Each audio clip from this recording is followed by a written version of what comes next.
Okay. Today is July 29th, 2016. My name is William Winkle. I'm at the Arab American National Museum in Dearborn, Michigan. This interview is for the Detroit Historical Society's Detroit 67 Oral History Project, and I am sitting down with Linda Leonard. Thank you for sitting down with me today.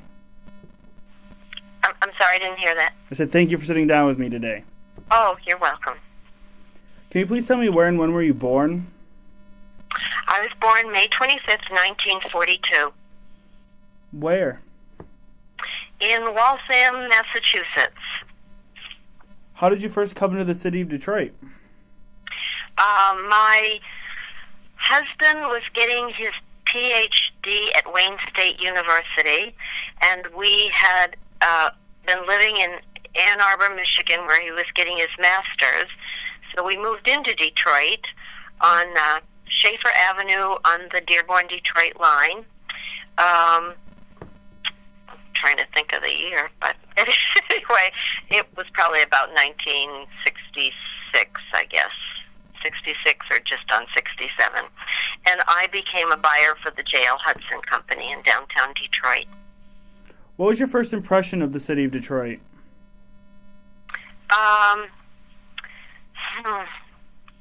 Well, it was very obvious to me when I had to drive from where I lived into the city every day, and I drove through some very, very depressed areas. And it bothered me terribly that there was such a,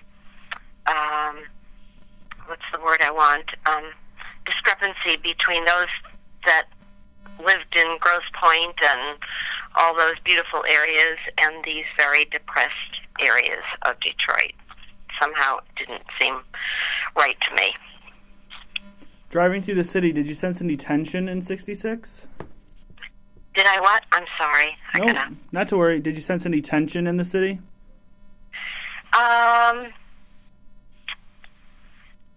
No, I guess I really wasn't aware of it. Working for the J.L. Hudson. Well, I take that back. My husband worked for an all-black agency. He was a social worker in downtown Detroit. So, yes, I was aware of a lot of issues that went on in the black community through him. But working for the J.L. Hudson Company, my secretary was a black woman. We got on beautifully. I had lots of friends that worked in the company that were black. So I didn't have that real sense that there was tension going on. The neighborhood you lived in on Schaefer, was it integrated? Well, that's the wonderful story, I think. The nights the riots broke out, we were on our way to a Van Cliburn concert. I don't even remember where, maybe out in Bloomfield. And on the way to the concert, which was about 6:30 at night or 6 at night, we went up an area, I guess it was called the Avenue of Fashion. You would know where that is. I think at 7 Mile or something. In Livernois. Yep, that's right. And we saw a band of smashing windows and running down the streets carrying armfuls of clothing, dress forms, and oh my God, what's going on? And I remember my husband saying, don't worry, when we get back, it'll all be under control. And I went, what's happening? Well, when we did return from the concert, which was about 10:30 at night, as we approached this area, whole city blocks were in flames. And it was perhaps one of the most frightening experiences of my life. I remember crawling into the floor of the car. And there were tanks, and there were men with, military men with guns. And one of them approached our car and put his gun right in the window and said, you just better get your ass out of here right now. And we finally cut through an area of town, and we made it home, made it back. And my husband left the house and stayed in the city for 3 or 4 days because there was so much shooting and gunfire happening on the highways. People were being shot at, and I just remember one man being shot lighting a cigarette in his apartment in Detroit. And that was when I was, really aware of what was going on. I wasn't aware that there wasn't open housing, and the neighborhood we lived in was an all-white neighborhood. And after the riots had broken out and things had calmed down a little bit, every house in our neighborhood went up for sale. Every house. I wish I had a photograph. For sale, for sale, for sale.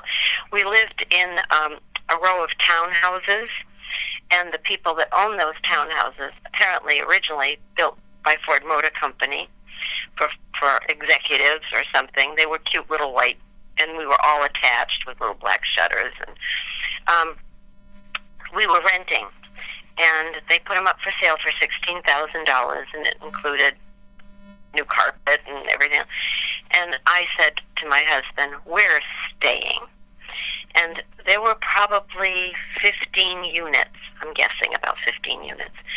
So there was myself with a newborn baby and one other white couple with a newborn baby, and the entire neighborhood and all the units were sold to black couples and single people. And I guess what I want to say is I stayed on for another 3 years, 2 or 3 years, and they were the best 3 years of my life in any neighborhood. I absolutely loved every minute of being with my neighbors, the most beautiful people in the world.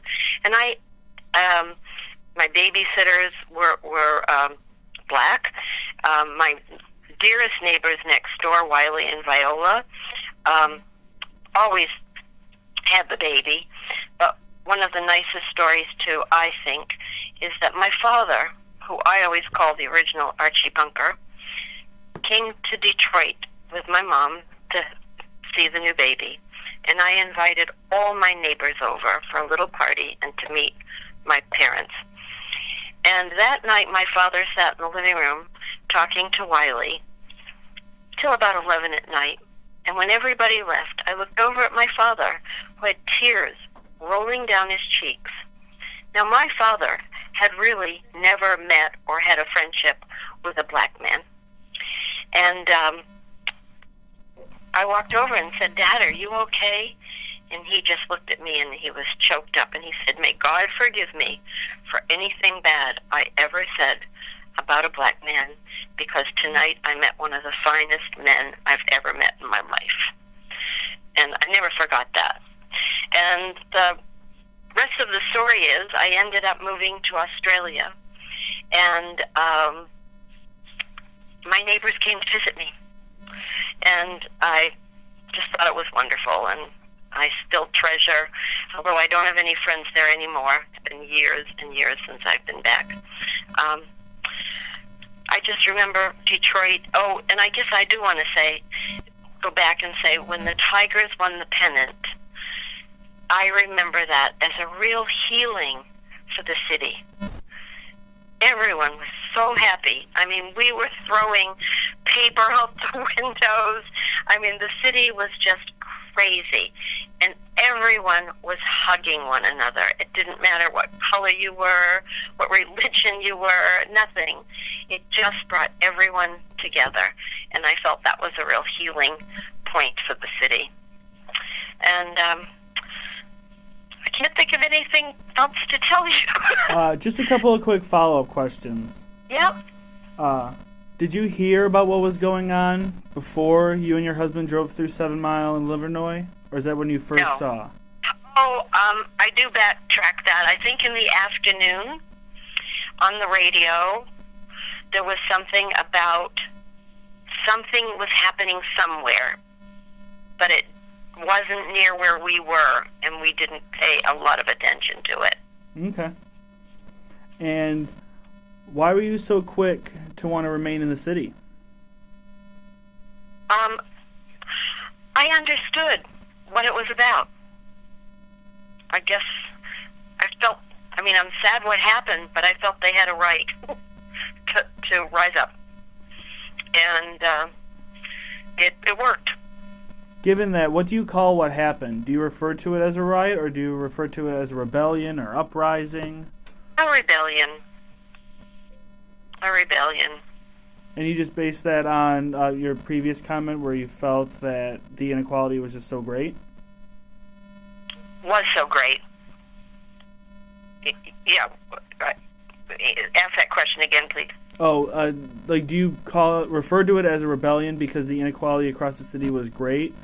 And yeah, and there wasn't open housing, and I thought that was terrible. I thought anyone should be able to buy a house wherever they wanted to. Is there anything else you'd like to add today? No, but I love Detroit when I was there. And I even made dresses for the Supremes. And one of them actually came to Australia, and I had a little shop at the time in a little town called Wagga Wagga, Australia, and I was out in my office in the back of my shop, and my sales girl came in and she said, "There's an American woman out in the shop, and she wants to know if this store is owned by an American woman." And I said, "That's strange." And she said, "Well, she's American." And so I walked out, and she had a scarf on her head and glasses on, and she was an American black woman. And we started talking, and I said, "Why did you ask if this was owned by an American woman?"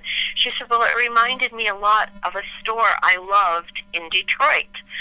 And I said, "Would that be the Monkey Boutique owned by Ali Rahman?" She goes, "Oh, my God, yes, and you knew him." And I said, "Yes, it was one of my favorite stores."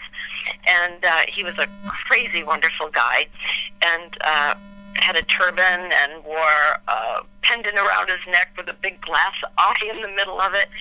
And I used to visit him all the time, and one day he said, I was a dressmaker. My background was fashion design.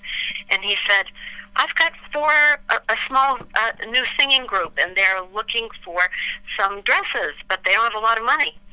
And I said, "How much are they willing to pay?" And he said, "Maybe $25 a dress." And I made I got this size, I made these 4 dresses in green lurex, sort of a stretchy material, with big black ostrich feathers all around the sleeves. And it wasn't till sometime later that he said, "I got to tell you now, because they're famous, those dresses you made went to the Supremes." And so when I told her the story, she even remembered the dress. So that was kind of a fun story. Wow, that's awesome. How we reconnected in Australia. All right, thank you very much for speaking with me today. Well, thank you.